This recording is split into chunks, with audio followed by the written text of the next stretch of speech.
It was supposed to be only a short film about a murderer capturing his victim, having a little sinister fun, and then ending his life.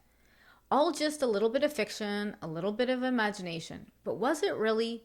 In today's episode, we are diving into a story where fact and fiction fuse to create a bizarre sequence of events that led to one death. I'm Stephanie Morum, and this is Wicked Ever After.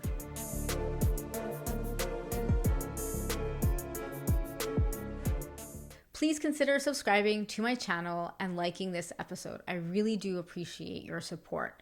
And a friendly reminder, I still have Invisalign and I am struggling with the pronunciation of some of my words, so please bear with me throughout this video.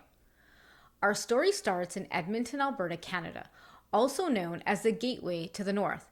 It's home to the largest urban green space in North America and is one of the sunniest cities in Canada, averaging 325 days of sunshine. However, underneath all of that vitamin D, locals often refer to this part of Canada as Deadmonton, since this city has the highest homicide rate in Canada. It's there that we find 38-year-old Johnny Altinger. He's a single man, he likes to ride motorcycles, and claims he's unlucky with women, yet he has a wide circle of friends who would come in handy later in this story. John was on a quest to find love, and appeared to be an active user of Plenty of Fish, which is a dating app. In October of 2008, John was conversing on this app with a woman named Jen, or so he thought he was. After some flirty exchanges, John and Jen decided it was time to meet in person. John allowed Jen to pick the time and the location. John received really long directions, which at times were more like nervous ramblings and full of unnecessary information. But ultimately, they directed him to a garage off of an alleyway. The messages are really long that Jen sent John, so I'm going to summarize them for you so you can get a general idea of how this all went down. He was told it was the only driveway off of an alley and to come in on the alley side, that there might be abandoned furniture and trash outside leaning up against a fence, and that the garage door would be slightly open so he would know it was the right place. Jen also told him, don't worry about the neighbors thinking that he's a thief, because everyone around here knows there's nothing of value in his garage, minus his car. John was instructed to knock once when he arrived, and that Jen would be awaiting his arrival. On October 10th, John did notify some of his close friends that he would be meeting a woman that he met on Plenty of Fish and that her name was Jen. But that was the last time anyone would ever hear or see from Johnny again. A few days later, John's friends received an email that stated, I've met an extraordinary woman, her name is Jen, and she has offered to take me on a nice long tropical vacation. We'll be staying in her winter home in Costa Rica. Phone number to follow soon. I won't be back in town until December 10th, but I will be checking my email periodically. See you around the holidays, Johnny. When John's friends received this email, they were instantly alarmed. Not only did this email seem too stuffy and formal to be from John, but this exact word-for-word email was sent to several of his friends, which was also out of character. In addition, a letter of resignation was also sent via email to John's work. But when his workplace asked him where to forward his last check, they never heard from him. John's friends contacted the police, but because there was no body and no evidence of foul play, the police didn't take the matter too seriously, assuming John would just come home after his trip from Costa Rica. Remember, this city has a high homicide rate, so with limited staff, you have to be picky about what cases grab and get your immediate attention. This one didn't seem like it needed to be high on their list since no evidence of foul play was present. Taking matters into their own hands, the friends of John broke into his condo to take a look around. Besides a few dirty dishes, everything seemed pretty normal. There was no sign of foul play, no sign of a struggle, and nothing was missing, minus John's key, wallet, and Mazda car. all things that would have been used or he would have taken with him when he left on his date. However, they did find one thing that would turn this entire case on its head.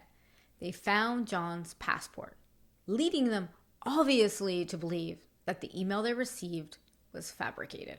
Having enough now to open up an official investigation, police focused on the garage that John had been led to in the messages he received from Jen. They found out that this garage belonged to a man named Mark Twitchell. Born in Edmonton, Alberta, Mark dreamed of making blockbuster films and graduated from the Radio and Television Arts program at the Northern Alberta Institute of Technology in 2000. In 2001, Mark married an American woman and moved to Illinois, but they divorced in 2004. In 2007, Mark directed Star Wars: Secrets of the Rebellion, a full-length fan film. The film, forever in post-production, never saw release. Mark also scripted Day Players, a buddy comedy. Then, in September 2008, a month before John's disappearance, Mark shot a short horror film entitled House of Cards at the same garage John had been given directions to. I'm going to say red flag. Police met Mark at the garage, hoping to gain entry. But then it was discovered that the padlock had been changed. Mark told them it wasn't his padlock, and he now had no way to get inside. That's very weird, Mark. He was fully cooperative and calm and expressed he had no idea who this John person was and had never seen him. He seemed baffled about the whole thing. Unable to do anything about the garage at the time, police moved on to other investigative outlets. Intrigued by the passport as condo, police started looking into flight records to see if John had ever boarded a flight. There was no record of John taking any flights in the time since he went missing, and there was no record of him anywhere. While canvassing the neighborhood for traces of John, police came across an elderly couple with an interesting story to tell. They told police that one night they'd been out for a walk when a man came running out of the alleyway claiming he was being chased by a man in a hockey mask. This was obviously very alarming to the couple, but due to their suspicions that perhaps this man was a ploy to gain trust while the second man would rob them, they didn't stay to help or ask any question and proceeded on their way. The man they described did not match the description of John, so the police moved on. With the investigation not really going anywhere, police went back to square one and decided that their first goal was to find the car, the Mazda 6, that hadn't yet turned up. They searched every parking lot in the area and continued to scour airline passenger lists and airport lots, but continued to come up empty-handed. So they went back to Mark to see if he could shine any more light on the situation. They learned that he was the owner of Express Entertainment, which was a legitimate business and movie studio company. No red flags there. Mark had told them that he used the garage as a studio space for filming and to store studio equipment. No red flags there either. When police later gained access to the garage, the initial search uncovered what appeared to be blood spatter, which Mark told the police came from the House of Cards execution scene he was filming. That is a definite red flag. Police noted that the garage itself resembled a scene right out of the Showtime series Dexter. It had plastic sheets covering all the window, a table with blood spatter, and cleaning supplies laid out. While a little weird, the police weren't convinced Mark was involved. After all, he had been cooperative and willing to help them in any way he could. They had asked and showed no signs of nervousness or weird body language, something police often look for when they're speaking to a suspect. However, during an interview with Mark, they had asked him about John's car. And in a weird coincidence, Mark knew exactly what car they were talking about. Turns out, Mark had just bought John's Mazda 6. His story was that he had met John before his trip to Costa Rica and that John was looking to sell his car. He claimed that he bought the Mazda from John for $40 Canadian. That's like $30 US. Who sells their car for $40 Canadian? And then parked the new car in his friend's driveway because he didn't know how to drive manual transmission. Who also buys a car that's manual and you don't know how to drive a manual car? Okay, Mark, you're such a liar. Not strange at all. This instantly set some alarm bells off for the police, obviously. Talk about coincidental. Mark's story seemed a little too tidy and convenient to think that it was all true. Leaning into that instinct, detectives decided to look a little deeper into Mark. Who was this man, and did he have any connection with John's disappearance? Or was he just an innocent filmmaker? Whichever he was, they were about to find out. Based on Mark's interview and answers about the car, they seized Mark's laptop and car to see if anything could lead to clues about John. During their investigation of the car, investigators found a knife with blood on both the sheath and the knife. The blood was proven to be John's, and on October 31st, 2008, Mark was arrested and charged with first-degree murder. During Mark's trial in 2010, several bizarre things came to light in the case. First, we have Renee Waring, who had a twisted tale to tell. Via video link, Renee told the court about how in 2008, she had started to correspond with a person on Facebook who had the profile name Dexter Morgan. Because she was a big fan of the television show Dexter, which is all about a vigilante serial killer, her interest immediately piqued.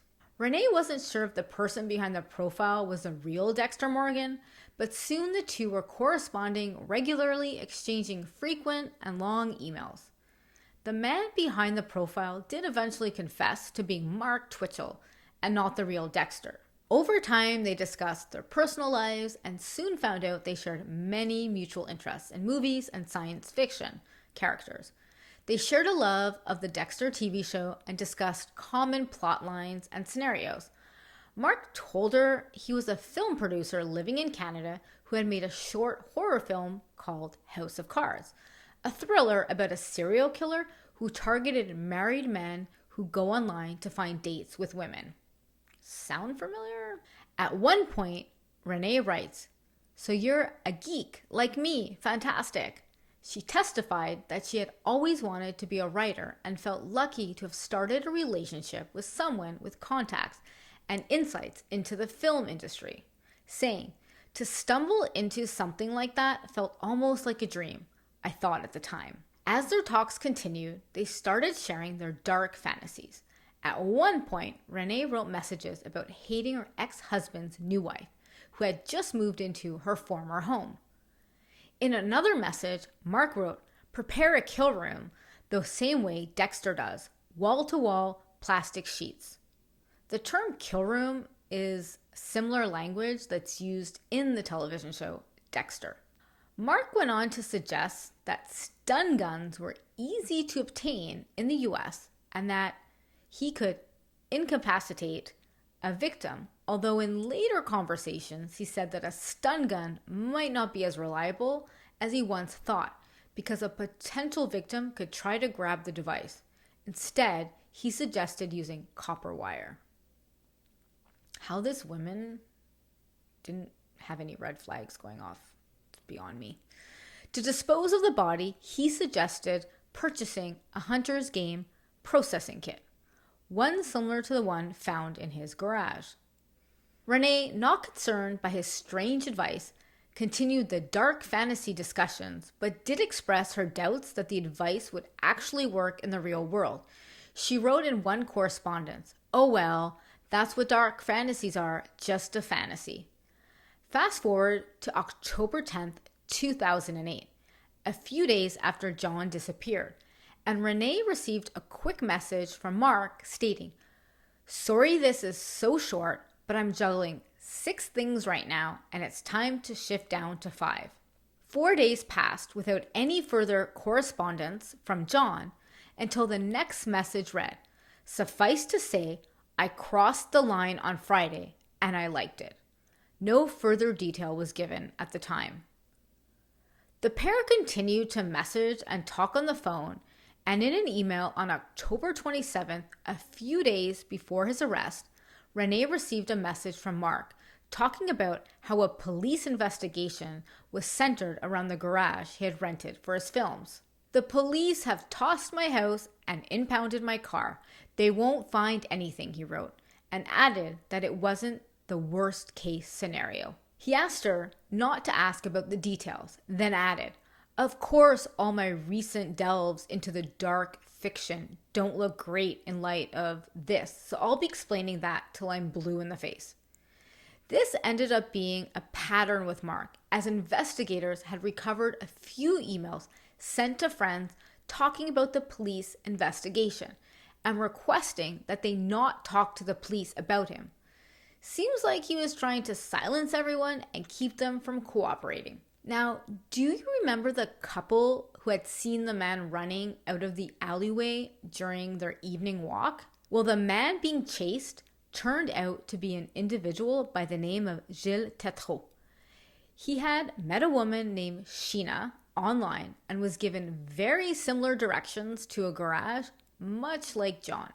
Gilles said that Sheena had refused to give the actual address to the garage and instead gave detailed instructions about the alleyway and trash being near the fence. He was also told that the garage would be left a crack open. Gilles made it to the garage expecting Sheena to meet him at the door, when instead he entered the garage and felt someone grab him from behind. Instead of being seduced by Sheena, he came face to face with a man in a hockey mask who shocked him with a stun gun. Soon, the masked man took out a gun and ordered Jill to the ground and proceeded to place duct tape on his eyes.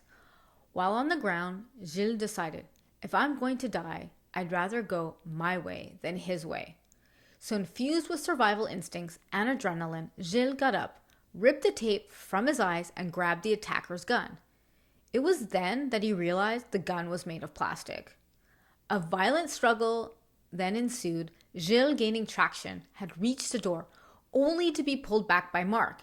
Eventually, riddled with terror, Gilles escaped from the garage, and that is when he was seen running and screaming that a man in a hockey mask was after him. That is when Mark decided to stop the pursuit and went back to his garage to cover up potential evidence.